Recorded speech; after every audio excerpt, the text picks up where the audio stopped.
मला वाटतं अजून ग्रामीण भागातल्या समस्या सगळ्या संपल्यात का असं जर विचारलं तरी एक बिहार खूप बरोबर नाही. हो, संपल्या का सगळ्या समस्या संपल्या का तुमच्या? एकही माणूस म्हणतात होय संपल्यात का समस्या? ती सगळ्यात पहिली समस्या कुठली असेल तर मुळावर पोट ठेवू तुम्ही. शहरात जर घरकुल बांधायचं असलं तर मला वाटतं 2.5 लाख रुपये आपण देऊ आणि गावात बांधायचं असलं तर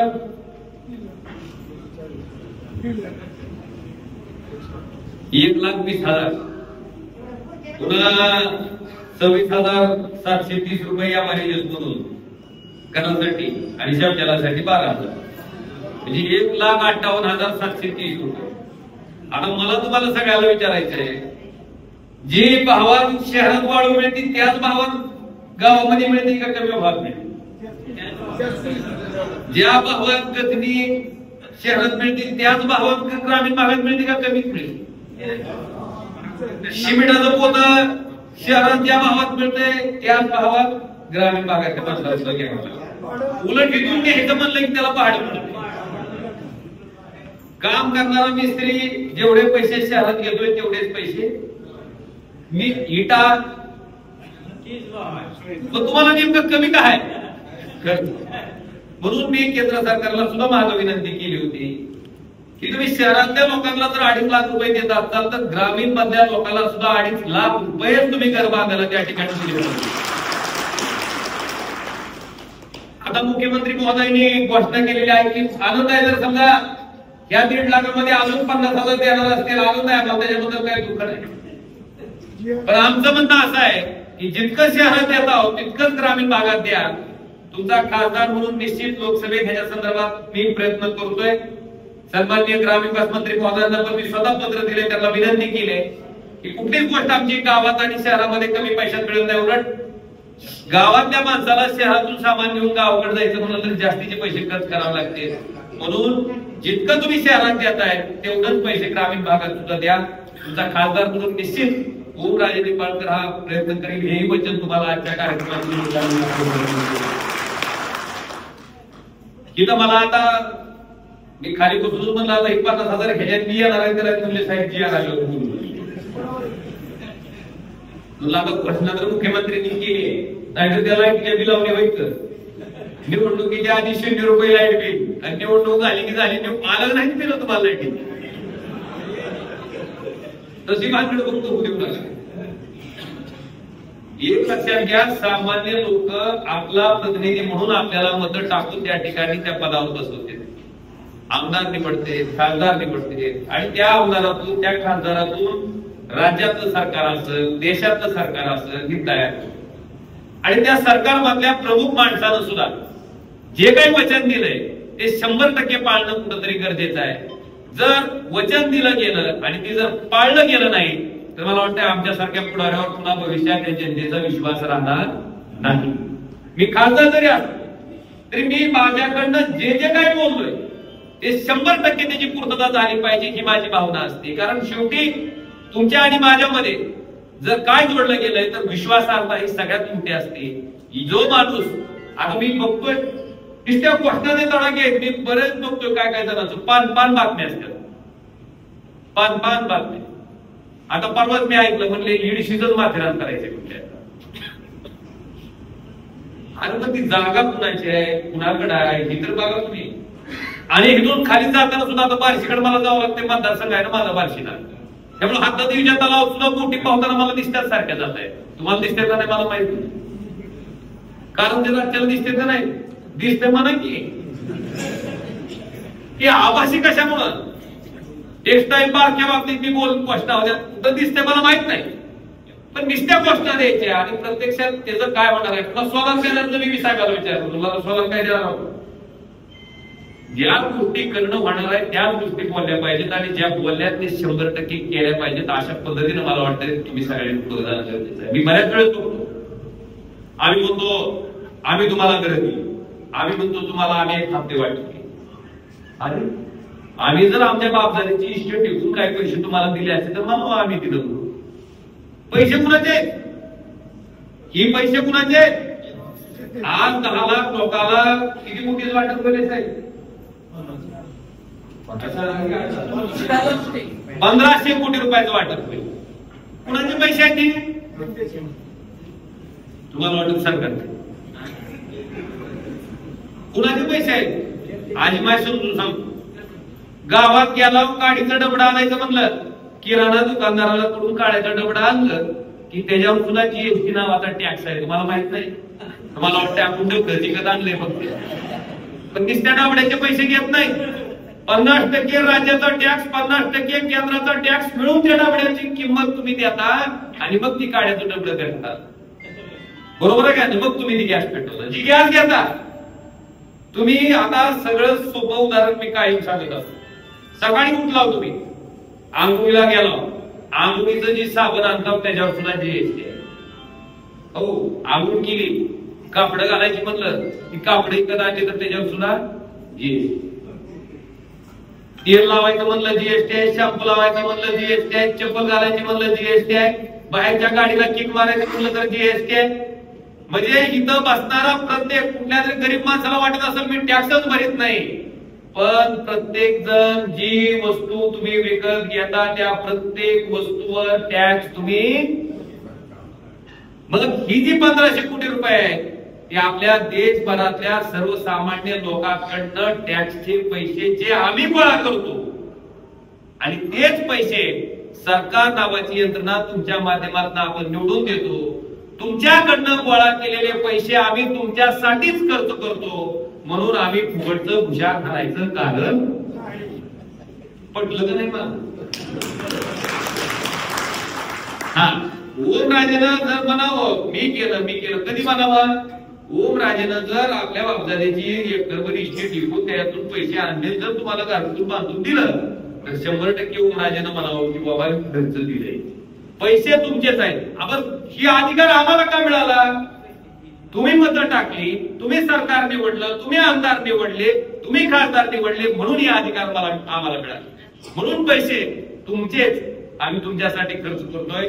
म्हणून ह्याच्यात कुठल्याही सरकारी माणसानं लय भाव खायचं काय कारण नाही. म्हणून माझे व्रत आहे, मी बघितलं असं तुम्ही, मी खासदार निधी असू द्या काही असू, मी कधी त्या कामाचं लय उद्घाटन करायच्या भानगडीत पडत नाही. का?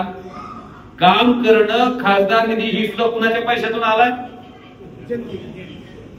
आम्ही फक्त विश्वस्त आणि विश्वस्त म्हणून प्रामाणिकपणे तुमचा लोकप्रतिनिधी म्हणून आम्ही काम करत आलोय. अनेक समस्या आहेत. आगा गावखेड्यात राहणाऱ्या माणसाला लाईटीची अडचण किती जणांना आहे म्हणून विचारलं तर बघा तुम्ही एक सुद्धा हात खाली राहायचं. काय अवस्था आहे लाईटीची आपल्या सगळ्याला? 2 फेज हातात धरून पाण्यात उभारलं तरी करंट लागत नाही, इतकं तर व्होल्टेज आहे. इतकी भय. आता मी बोलायचं म्हणून बोलत नाही की वस्तुस्थिती आहे की मी मांडतो. आणि मायबाप सरकारला सुद्धा माझी विनंती आहे की मायबाप सरकारनं त्यांच्या ज्या ज्या काही घोषणा दिल्या होत्या, शेतकऱ्याची कर्जमाफीची घोषणा दिली होती का नाही? सरकारनं पूर्ण करावी. मोफत लाईटची घोषणा दिली होती, तुम्ही पूर्ण करावी. मोफत लाईट म्हणून पुन्हा एकाडे दिवस देऊ नको म्हणून रोज द्या म्हणून, ते व्होल्टेजची द्या, पाणी पाणी पडलं अशी मोठी. त्याच्यामुळं जेवढ्या काही घोषणा सरकारनं केल्या तेवढ्या सगळ्या घोषणा पूर्ण करण्याच्या दृष्टीनं जरी आम्ही विरोधी पक्षात असतो, आता अलीकडे एक नवीन फॅट निघाली. काय फॅट आहे? कोण लोक म्हणजे विकास करायचा आहे म्हणून कुठं चाललोय? शांत पडायचं. बघतो का नाही? सत्तेत जायचंय. आता गाव ग्रामपंचायत निवडून आलेले म्हणते सत्तेत जायचंय का? विकास करायचा आहे. आता बरीच लोक बऱ्याच काळापासून सत्तेत होती की काय झालं, त्यांनी काय केलं? आणि तीच माणसं आता म्हणते अमुक पक्ष सोडून तमुक पक्षात चाललोय. का करायचंय? विकास. ही भाषण मी करणार नव्हतो, पण अमित शहा साहेबांनी प्रथम बोलली. अमित शहा साहेबांनी राजकीय भाषण केलं. आता मी स्वतः बघितलं काय कारण होतं. खरी शिवसेना आहे का? खरी शिवसेना आणि दाखवते लोक जावं दाखवायचे. मी काय भाषण होतं राहायचं करायचं. मी सुद्धा कार्यक्रमाच्या काही गोष्टी मी पाळल्या असत्या, राजकीय मी बोललो नसतो. पण हिनं जर सगळीकडे माणसं गोळा करून जर राजकीय भाषण केलं जात असेल तर आम्ही सुद्धा तिथं गप्प बसणार नाही. आम्ही सुद्धा तशाच पद्धतीने उत्तर देऊ. म्हणून मी राजकीय बोललोच नाही, मी वस्तुस्थिती मांडली. ह्याच्यात एखादं मी सांगावं की खोट आहे. बस त्याने काही माणसाला म्हणावं की उगं बोलायचं म्हणून बोलायला लागले. ही जी वस्तुस्थिती आहे ती मी तुमच्या समोर मांडा. मला सांगा तुम्ही साहेब, तुम्ही आम्हाला सांगितलं द्या आम्हाला वाढू देता का बघू बरं. उद्यापासून सगळ्यांनी ऑफिसला बसायचं आम्हाला वाढू द्या. मुख्यमंत्र्यांनी घोषणा केली का नाही आता? काय ऐन केले का नाही तुम्ही? आम्हाला वाढू देतील, आम्ही इथून बसणार तुमच्याकडे. कशामुळं? आम्हाला सोलार पॅनल द्यायचे साहेब. आम्ही घेऊ का? मी जाऊन काय कर फडणवीस साहेबांच्या कानात जाऊन बोलू नाही असं म्हणा. ती बोलली नाही केलं का नाही आपण? बरं झालं मी लवकर आलो, मला भाषण ऐकायला मिळालं. जी बोलला ती करू द्या की आम्हाला. आणि केल्यावर इथं आणून सार घालून सत्कार करू. एक आम्ही पटुशाला अजून कुठल्या ट्रॅक्टरचं कुठलं सरकारच्या वाढूच्या घाटावरून एक ट्रॅक्टर एक पोतोगड भेटते, कोणालाच भेटते. कशमाई वाटत तुम्ही द्या आधी, दिल्याच्या नंतर बिलकुल आम्ही तुमचं पाठ उठतो. मला वाटतंय ह्या पद्धतीनं सगळ्यांनीच आता ह्याच्यात सुधारणा करणं गरजेचं आहे. आणि प्रत्येक माणूस लोकप्रतिनिधी म्हणून काम करत असताना आपण आपली काय जपणं गरजेचं आहे तर सगळ्यात महत्वाचं आहे बाबांनो, विश्वासात जपणं गरजेचं आहे. जे बोलतो ते आपण केलंच पाहिजे आणि जे केलंय तेच सांगितलं पाहिजे. विनाकारण उगाच जीतभर लागून हातभर धरपी काढायची त्याची आणि थोबट पसारा पाडत बसायचा. लोक म्हणजे आमचं बघ की कसं आहे, आपल्या समस्या काय मला वाटते बऱ्याच समस्या आहेत. समस्याचं प्रचंड घर आहे. हा एक झालंय गरीब आणि श्रीमंतांची दरी मात्र वाईट, प्रचंड दरी वाईट. आज मी आपल्याला प्रामाणिकपणे सांगतो, मी लोकसभेत सुद्धा बोलतो की सरकार नावाची यंत्रणा काय, सगळ्यात महत्वाचं काय असतंय, घरातलं माणूस आजारी पडल्यावर त्याच्यावर इलाज करणं सगळ्यात महत्वाचं असतंय. ठीक आहे, तुम्ही लाडकी बहिणीसाठी आम्हाला 2000 दिले असतील, तुमचं अभिनंदन. पण त्याच्यापेक्षा महत्वाचं काय, आमच्या घरातला एखादा माणूस ज्यावेळेस आजारी पडतो, डॉक्टरकडे गेल्यावर डॉक्टर त्याला सांगते की ह्याला 5 लाख 10 लाख रुपये ह्याच्या ऑपरेशनला खर्च येते. कुठून आणायचं गरीबाला? जसं त्या हॉस्पिटलला जाऊन मारायची पाळी त्या गरीब पेशंटवर येते. घरातले माणसं 1 एकर 2 एकर जमीन असते, त्या बिचाराची भावना असते आपल्या घरातला माणूस वाचला पाहिजे. जेवढी 1 एकर 2 एकर असते तेवढं सुद्धा ऐकायचं काम ती माणूस करते. बिचारे तेवढं खर्च करून सुद्धा त्याचा पूर्ण इलाज करू शकत नाही. माणूस बी जाते आणि जी काय उलट पालखी आयुष्य भारती इन्स्टिट्यूट ती सुद्धा. म्हणून माझं सांगायला आणि योजना अशा द्या. आता योजना मी कसं आहे, तुम्ही अमुक आजार झाला दवाखान्यात गेलो, पहिल्यांदा दवाखाना म्हणतोय आमचं नाव यादीत नाही झालं, मग ही यादीत कुठल्या दवाखान्याचं नाव आहे त्या दवाखान्यात त्या माणसाचं तिथं गेलं किती म्हणतोय तुझा आजार यादीत बसत नाही. आता सरकारची यादी बघून आजारी पडायचं माझं कोण जग आहे बाबा ती तेवढाच आजार होते. ह्या पद्धतीने चालणार नाही. माझी अपेक्षा होती की सगळ्यात जास्त खर्च आरोग्यावर केला पाहिजे, अशी योजना असली पाहिजे. कुठला का माणूस कसला का आजार असना आजारी पडल्याच्या नंतर 1 रुपयापासून 25 लाख लागू 30 लाख लागू सगळ्याचा सगळा 100% खर्च सरकारनं करायची योजना मला वाटतं त्या ठिकाणी ही सुद्धा मागणी मी त्या ठिकाणी लोकसभेत केली. आज बऱ्याचशा गोष्टी आहेत. आज तुमच्या पुढे मला एवढंच सांगायचंय की तुमचा खासदार म्हणून काम करत असताना आपलं असंच आहे, जे आहे ते सांग उगाच जाहिरातीची. आता उद्याच्याला मी आपला जिल्हा मुंबई सारखा करणार आहे, माझा जिल्हा मी अमेरिकेसारखा कशाचं करू अशी होत ती बोल की आपल्या तसलं गपाट्या नसत्या. जी आहे आणि जी केलंय ती समोर. दुसरं एक आहे सत्तेत मी चाललो होतो, मी विरोधी पक्षातच आहे. विरोधी पक्षात असताना सुद्धा मला आपल्याला आवर्जून सांगायचंय 2014ला ज्या रेल्वे मार्गाची घोषणा झाली होती ती रेल्वे मार्ग चालू करायचं काम ह्या ओमराजेने विरोधी पक्षात असताना 2019च्या नंतर केलं. आज नागपूर ते मुंबईच्या रस्त्याबद्दल इतक्या वर्ष बोललं जात होतं, ती रस्ता सुद्धा विरोधी पक्षात असतानाच ओमराजेनं त्या ठिकाणी मंजूर करून गडकरी साहेबांकडून आणलाय. माझं एवढंच म्हणणं आहे, सरकार असेल विरोधी पक्ष असेल ही लोकशाहीचे दोन्ही पैलू आहेत आणि खासदार असेल आमदार असेल ही संविधानिक पद आहे. त्या पदाला काही महत्व आहे, त्या पदाला काही अधिकार आहे. मला वाटतंय लोकप्रतिनिधी जर खमक्या असेल, त्याची भावना जर लोकांप्रती प्रामाणिक असेल तर मला वाटतं फक्त सत्ताधारी पक्षांचा विकास होतोय असं जर कोणाला वाटत असेल तर आपल्या पुढे ही 2 उदाहरणं आहेत. एक माझं आणि आमदार कैलास पाटलांचं नाव घ्यावं लागेल. वर्ग 2च्या जमिनीच्या बाबतीत त्या ठिकाणी मुख्यमंत्री महोदयांना विधानसभेत बसून त्यांनी सांगितलं की साहेब वर्ग 2च्या जमिनी वर्ग 1 करत असताना तुम्ही एकदा त्या ठिकाणी नजराला भरून घेणार, दोनदा झाला असेल तर दोनदा, तीनदा झाला असेल व्यवहार तर तीनदा, एकाच जमिनीचं तीन-तीनदा नजराना कसा भरायचा? त्यावेळेस राज्याच्या मुख्यमंत्र्यांना उभा राहून सांगावं लागलं की नाही, 3 वेळेस भरायची गरज पडणार नाही, एकाच नजरानं जरी भरला तरी वर्ग 2च्या जमिनी वर्ग 1 त्या ठिकाणी होतील. कैलास पाटील विरोधी पक्षाचे आमदार होते, पण त्यांनी सांगितल्याच्या नंतर राज्याच्या मुख्यमंत्र्याला सुद्धा ती सूचना त्या ठिकाणी मान्य करावी लागली आणि त्या ठिकाणी विधानसभेत सांगायचा मुद्दा आणि तात्पर्य इतकंच आहे की प्रामाणिकपणे काम केल्याच्या नंतर त्या ठिकाणी निश्चितपणे यश मिळते.